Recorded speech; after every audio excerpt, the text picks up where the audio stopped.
everyone, let's solve the first question from weekly contest 314, that is the employee that worked on the longest task. So basically, we are given n employees, each with a unique ID from 0 to n minus 1, and we are given a 2D integer array logs where each row of logs represent ID and leave time.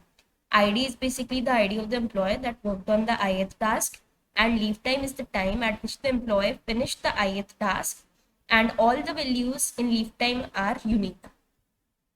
Note that the ith task starts the moment right after the I minus 1th task ends, and the 0th task starts at time 0. We have to return the ID of the employee that worked the task with the longest time. If there is a tie between two or more employees, we have to return the smallest ID among them. So let's see. Basically, what the question is saying is, this is the logs array that is given to us, and the first element of each row, right? This is the first row, second row, third row, and fourth row. The first element of each row represents ID of the employee, and the second element is the time at which a particular task was completed. So basically, it is like, so the first task starts at time 0, right? The second one starts at and it ends at 3, right? And the second one starts at time is equal to 3 and ends at time is equal to 5. Then the third task ends at time is equal to 9, and similarly the fourth task ends at time is equal to 15, right? So basically the first employee took 3 units of time, right? 3 minus 0. Then the second employee took 2 units of time. The third one took 4 units of time. And the fourth one took 6 units of time.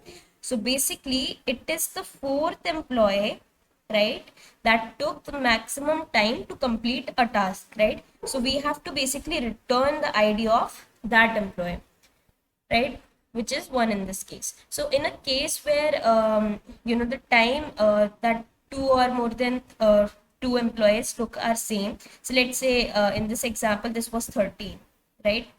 So if it was 13, he would also have taken 4 units of time. So we have to return the employee ID, which is the smallest of all, right? So in this case we will return 0, right? So it's an easy problem. So let's see the code part of it. So here's the code.